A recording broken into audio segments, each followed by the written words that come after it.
নাজিৰা শিমলুগুৰি আৰু সোণপুৰৰ বিভিন্ন স্থানত দিখৌ নদীৰ বানত শ পৰিয়াল আক্ৰান্ত দিখৌ নৈৰ প্ৰবল বানপানীৰ ফলত নাজিৰা শিমলুগুৰি কেইবাখনো গাঁৱৰ শ পৰিয়াল আক্ৰান্ত হৈছে ওপৰ নাজিৰা দিখৌপৰীয়া তেতেলিগুৰি লুথুৰি গাঁও লিকচন গাঁও বালিগাঁও মিচিং গাঁও বাইলুং গাঁও বগৰীগুৰি আদি অঞ্চলত প্ৰবল বানত হাজাৰ হাজাৰ লোক আক্ৰান্ত হৈছে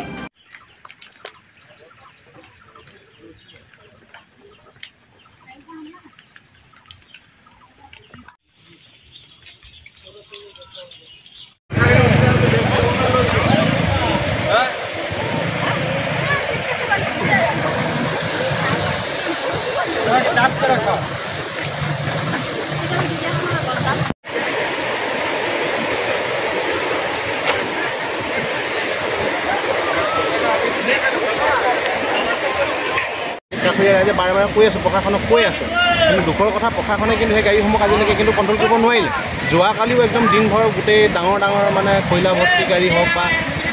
শিল ভৰ্তি গাড়ী এইফালে পাৰ হৈ গৈ আছে আৰু আজি ৰাতিপুৱালৈকে এই গোটেই গাড়ীসমূহ পাৰ হৈ আছে আৰু আমি নিজে ৰমণীয়ালীবাসী ৰাইজে বান পৰিস্থিতি মানে বুজ লৈ আমি ইয়াৰ পৰা গাড়ী ঘূৰাই দিবলৈ আচলতে বাধ্য হৈছিলোঁ নিজে কিন্তু এতিয়াও দেখা পাইছোঁ যে প্ৰশাসনে কিন্তু এতিয়ালৈকে কিন্তু সিফালৰ পৰা আমাৰ নগৰ ছাইডৰ পৰা যিসমূহ গাড়ী আহে শিমলুগুৰি টাউনৰ ফালৰ পৰা সেই গাড়ীসমূহ কিন্তু এতিয়ালৈকে বন্ধ কৰাৰ কোনো ধৰণৰ ব্যৱস্থা কৰা নাই আমি দেখিবলৈ এতিয়ালৈকে পোৱা নাই আমি প্ৰশাসনক যোগাযোগ কৰিবলৈ চেষ্টা কৰি আছোঁ কিন্তু তেওঁলোকৰ পৰা এতিয়ালৈকে আমি কোনো ধৰণৰ সঁহাৰি পোৱা নাই আৰু সেই গাড়ীসমূহ আহি থকাৰ কাৰণে ৰাস্তা অলৰেডি ভাগি আছে তো সেই ভগা ৰাস্তা মাত্ৰ বৰ্ডাৰত গ্ৰেভেল ওপৰত পাৰি তেওঁলোকে চলিব পৰা ব্যৱস্থা কৰিছিলে আৰু সেই গ্ৰেভেলসমূহ ইতিমধ্যে খান্দিবলৈ আৰম্ভ কৰিছে পানীয়ে খান্দিবলৈ আৰম্ভ কৰিছে আপোনালোকে পানী সুত দেখিলে আপোনালোকে গম পাব তো কি হৈছে গাড়ী চলি দিয়াৰ কাৰণে এই